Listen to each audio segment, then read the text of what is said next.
Daghang salamat. Maayong gabi kaninyong tanan. Palihog, manlingkod. Mga kaigsuunan kong Dabawenyo, ladies and gentlemen, mga kababayan, Assalamualaikum warahmatullahi wabarakatuh. Madayaw, umayong adlaw, kaninyong tanan, magandang araw sa inyong lahat.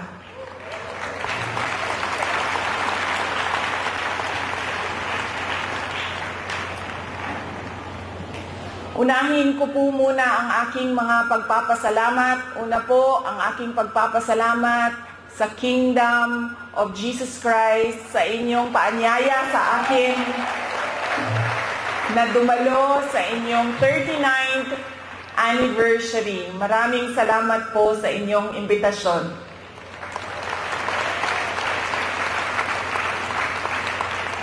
Pangalawang pagpapasalamat ko po ay mula po sa akin personal.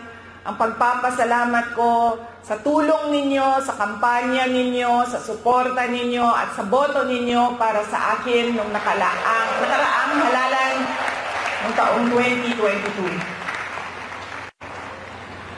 Ang susunod na pagpasalamat ay mula sa akin pa din, personal din sa akin, ang pagpapasalamat sa inyong lahat sa suporta ninyo sa aking trabaho noon sa Department of Education at patuloy na suporta ninyo sa aking opisina, ang Office of the Vice President.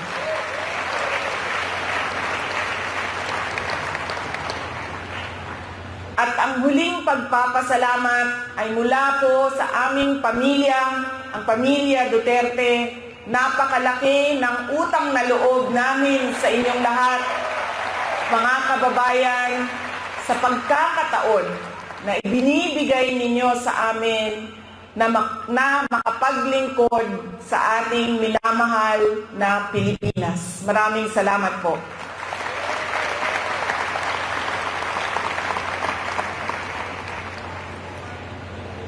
Nasabi ko na po,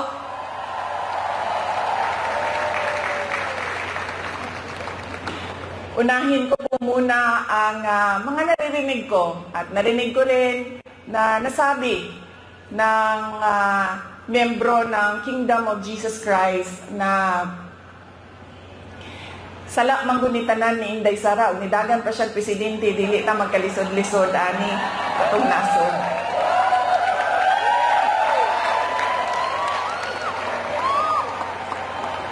In another forum, I will thoroughly explain myself kung bakit ganon ang nangyari at ganon ang desisyon ko. Pero sa ngayon, hinihingi ko lang ang patawad ninyo na nagkamali ako.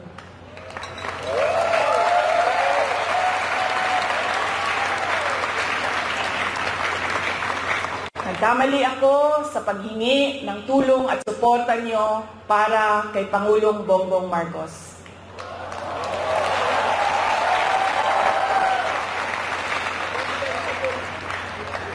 I was on the mistaken belief that we were together on the platform of unity and continuity.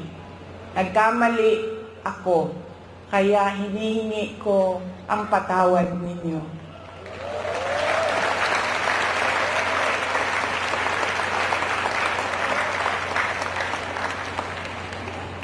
You know, this has been going on for 9 days, ang assault sa inyong Kingdom Nation. At I could not come earlier dahil meron ding atake sa opisina ng pangalawang Pangulo. At hindi ko maiwanan ang aking mga kasamahan doon sa Office of the Vice President. But always remember na wala man ako lagi sa mga masasayang araw ninyo, pero nandito ako lagi sa inyong kalungkutan. I will always be with you in your darkness. Bago ako pumunta dito, doon sa Manila, sinabihan ako, huwag kang lumapit sa KOJC dahil talo ka dyan. Kalaban mo administrasyon, kalaban mo dayuhan na superpower. Sabi ko, sa taong nagsabi sa akin noon, walang contest, hindi ako matatalo. Walang kompetisyon, bakit ako matatalo? They may be a minority,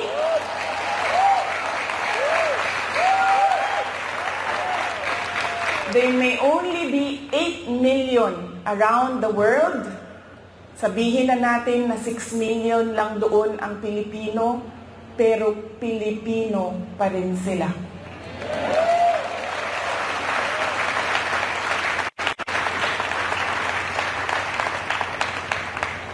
Noong ako ay naging Vice President, isa sa lagi na problema natin, hindi lang dito sa Davao City, but sa iba't ibang lugar ng Pilipinas, ay ang disaster response. So, nung ako ay umupo, in-institutionalize namin ang Disaster Operations Center ng Office of the Vice President. Ang aming paghahanda ay disaster response. Pinaghandaan namin ang baha, pinaghandaan namin ang delubyo, typhoon, pinaghandaan namin ang earthquake, lahat ng maisip mo na kalamidad, pinaghandaan namin. Pero, nasabi ko doon sa mga kasamahan ko sa Office of the Vice President, we have not prepared for a crisis such as the kingdom of Jesus Christ. So anong sabi ng libro natin dyan sa Disaster Operations Center? Ano ang dapat nating gawin sa krisis at disaster na ito? Lahat sila walang masagot. Kahit ako matagal, ako nag-isip kung ano ba ang response namin. Because this is a crisis. It is a disaster. Ano dapat ang tugon ng Office of the Vice President? At isa lang ang naisip ko. Sabi ko, as Vice President and as a Dabawenyo, I will be there to comfort them.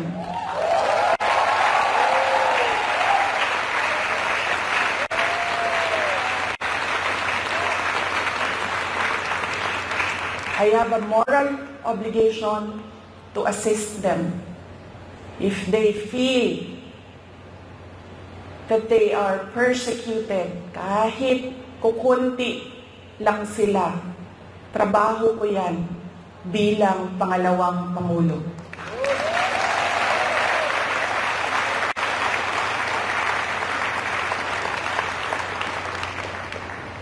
Doon din sa amin, sa Office of the Vice President, sabi nung isang kasamahan namin, doon sa USEC namin, sabi niya, USEC, ano bang matutulong ko kay Inday Sara? Naaawa na ako sa kanya. Sabi ko, tinanong ako ng USEC, sabi ko, excuse me, hindi ako kawawa. Hindi tayo kawawa sa Office of the Vice President. Dahil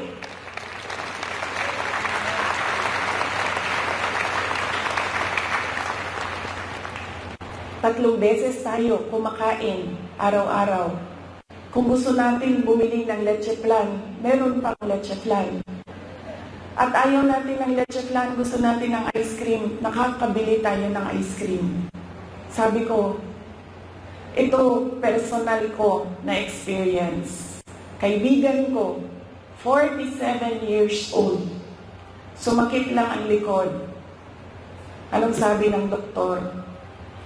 It's cancer of the bones, cancer of the lungs, cancer of the pancreas, cancer of the brain, all together in one person. Anong sabi ng doktor? 6 months na lang. Yun ang kawawa.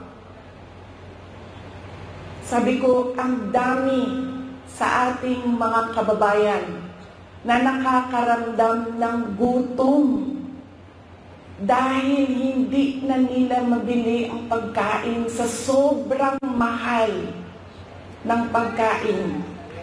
2 beses na lang kumakain sa isang araw. Yun ang kawawa. Sila ang dapat tulungan. Dumadami ang naghihirap sa ating bansa. Dumadami ang nahihirapan makahanap ng regular na trabaho.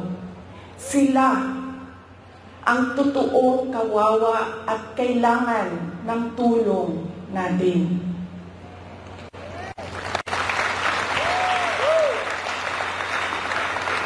Ilang beses sa pag-atake sa akin, paulit-ulit ko sinabi, magtrabaho muna tayo. Because we owe it to our countrymen, because we made promises on stage, in front of everybody, na we will do something for our country. Paulit-ulit yan noong 1 taon. Hanggang ngayon, sinasabi ko, magtrabaho muna tayo.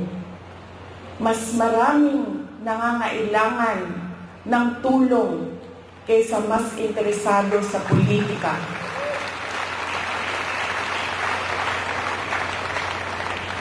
Pero this night is not about me and my problems. Hindi ako kawawa. Mas kawawa ang mga kaibigan natin na natutulog sa tabing daan, gutom. Minsan, sa isang araw, wala na talagang kinakain.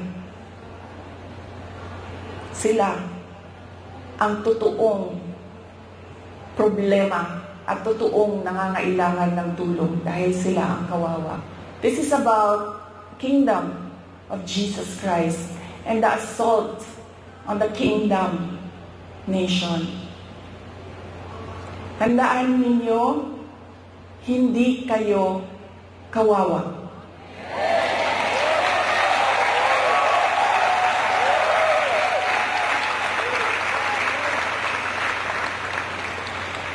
Tungod kay ang langit nung amahan naapirmi kaninyo.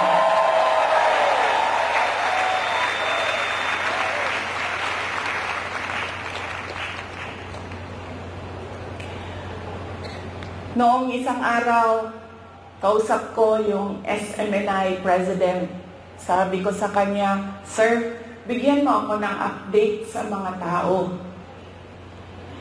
Sabi niya sa akin, 3,000 kapulis, 4,000 kapulis, 5,000 kapulis, ilang ipadala din sa Kingdom Nation. Nalisang na ang mga tao. Nangahadlok na sila. And then I said, mali nga malisang, mali nga mahadlok. Kay bawo mo nga no, gipadalahan mo og 5,000 kapulis na inyong istoryahon, na inyong ipasabot, na unsa na ang atong nasod, asa na ang rule of law.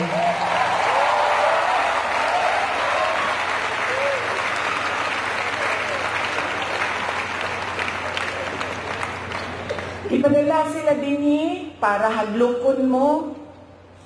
Gipadala mo sa Ginoo para pasabton sila.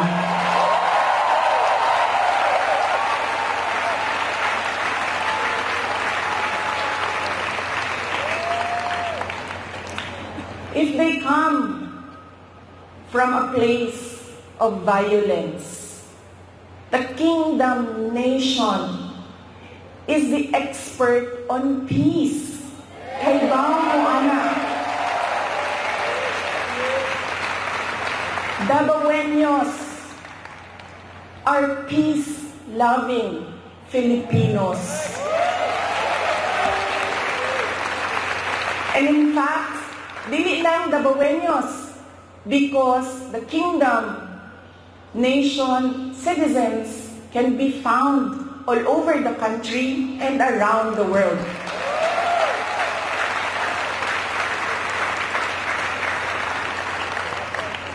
Kung ang gidala nila, if they bring you violence, give them peace.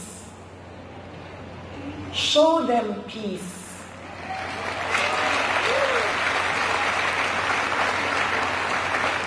Make them understand that this is not about me and you. This is about the abuse of power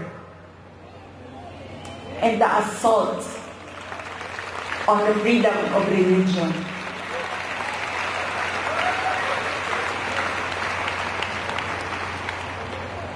Violence, you have peace. Bullets and tear gas, what do you have? You have the words of the Almighty God.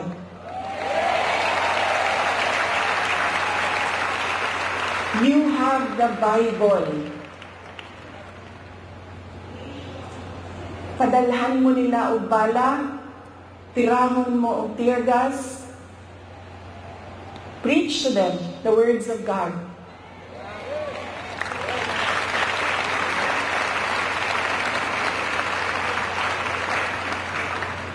Pangtulo,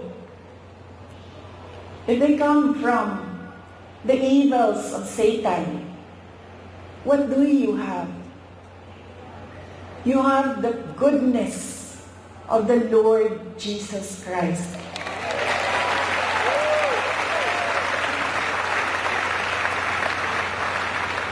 And always remember, kahit saan ka man pumunta, lahat nagsasabi, good triumphs over evil.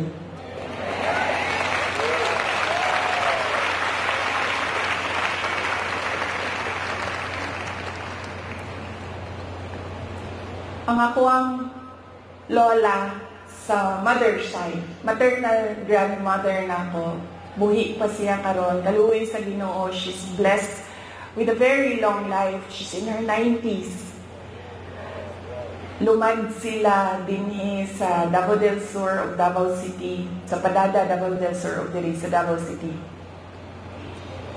Ang iyahang trabaho is mangmaligya o kaniadtong panahon, mga 1960s, 1970s, mamaligya og mga PX goods. Anang mga murag ukay-ukay kung ginatawag nato karon. O niya, mamaligya og mga lain-laing klaseng dry goods. Nakaadto siya og baklaran, na maligya siya o mga sandals, ang amo ang ginabaligya kaniadto. Sa iyahan ko nakakaton og kanang dili magulat nga naay customer, kundi tawagon nimo dapat ang customer, pasudlon nimo sa imong tindahan.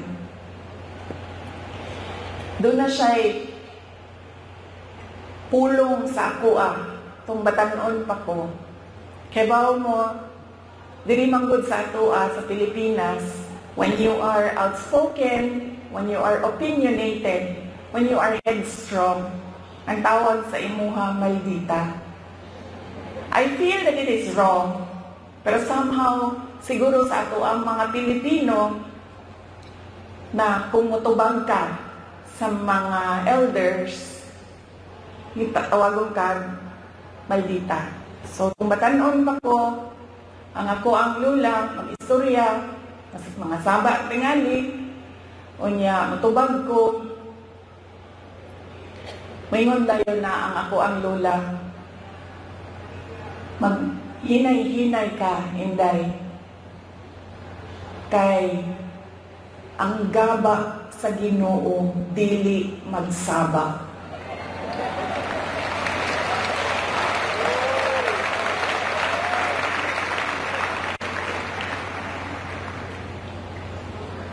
Through the years, while I was growing up, mo ginako ang pahinumduman. Ang gaba, dili magsaba. mo nang nagkaroon ko og hadlok. Imagine mo, maabot lang kalit, di man lang magsaba-saba, di ka kasagam, tungod kay ang gaba sa Ginoo dili magsabak.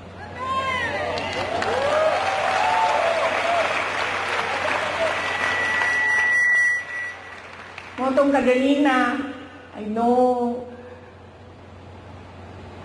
dili ko makasulti when our preacher said, love your enemy.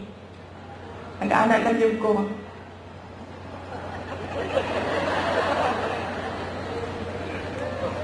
Wala pa ko sa punto sa mga miyembro. I am not in that level of spiritual enlightenment.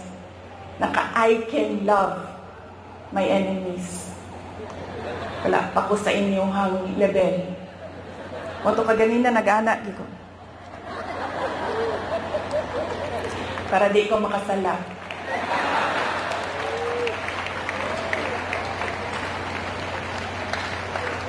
But you know,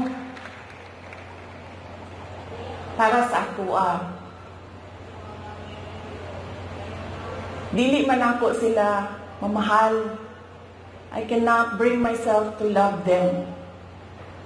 Pero, ang ako,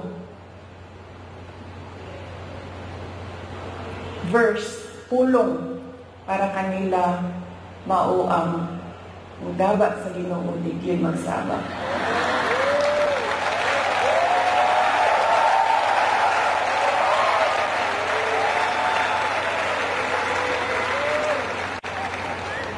Paula siya ang prinsipyo sa ako ang lola ko rin. And God will take care of you. All the more, because, you can love your enemies. You can forgive. So you will gain victory.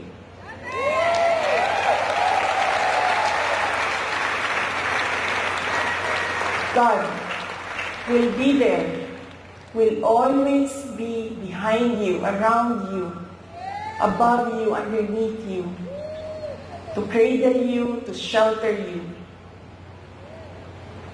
Because you know His power over all of us.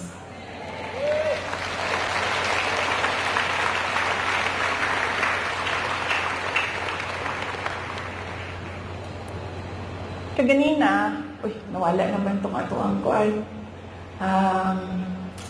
background. Kaganina, sige kong tanaw sa inyong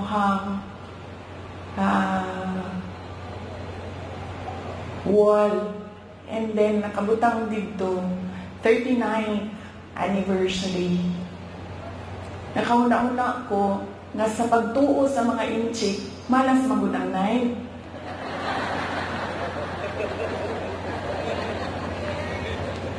Muto na kaanak ko, siguro sundo na to. Wala may mawala sa to Kung sundo na to ang tinunguan sa mga inchik, nga dili yung ka mag-celebrate og 9. So this is our 40th anniversary. Magmamalakpak ka para sa 40 years.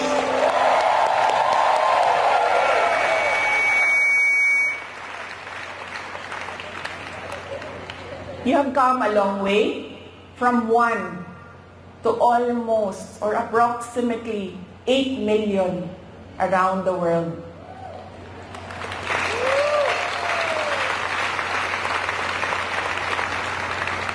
You have overcome challenges, and every challenge made you stronger, made you more united. And we can see that now. There is another challenge before you, pero naang gihapon mo sa ngalan sa Ginoo.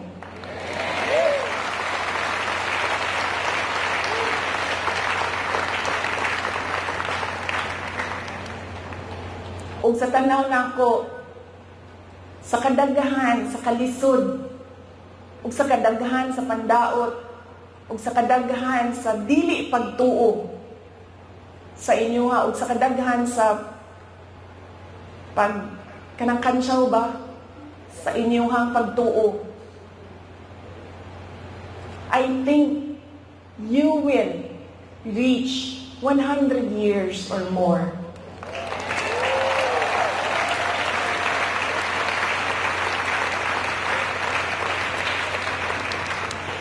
Magpadayon o magpadayon mo basta ang inyong pagsalig o pagtuo hugot dinha sa Ginoo.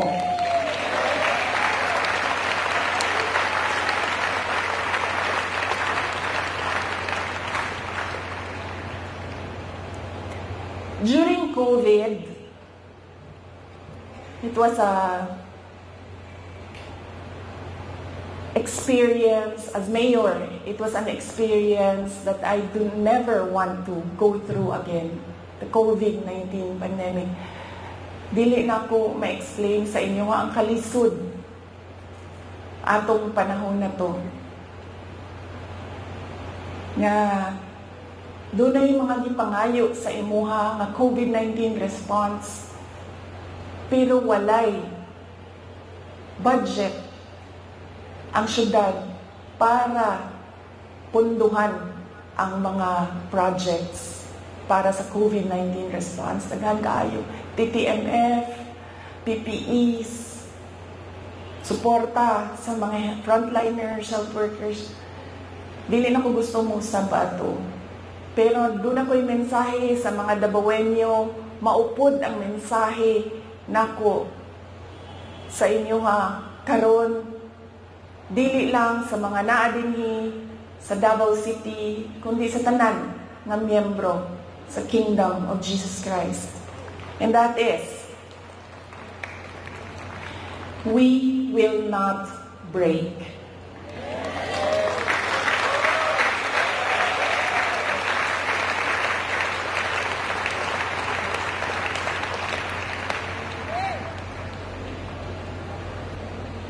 On my way here, kaganina, nag-ingong ko I will leave you with a verse. And nangita ko og verse, butang na ko dito, of being afraid. Nandun ay isa, on top of the list, which will guide you, which will guide me, which will guide our countrymen through these dark times of our nation. And that is Psalm 23, verse 4. Even though I walk through the valley of the shadow of death, I will fear no evil, for you are with me.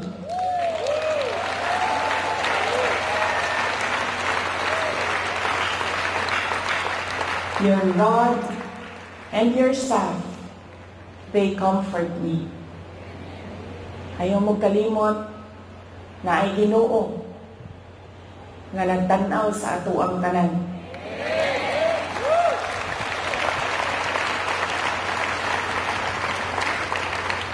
Og ang iyahang gaba, pili magsaba.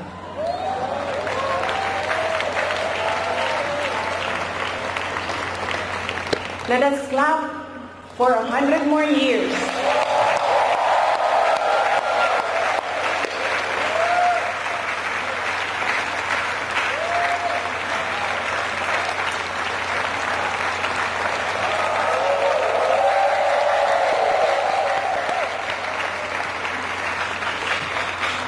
Ulitin ko ang aking kasiyahan na makasama ko kayo sa inyong 40th anniversary.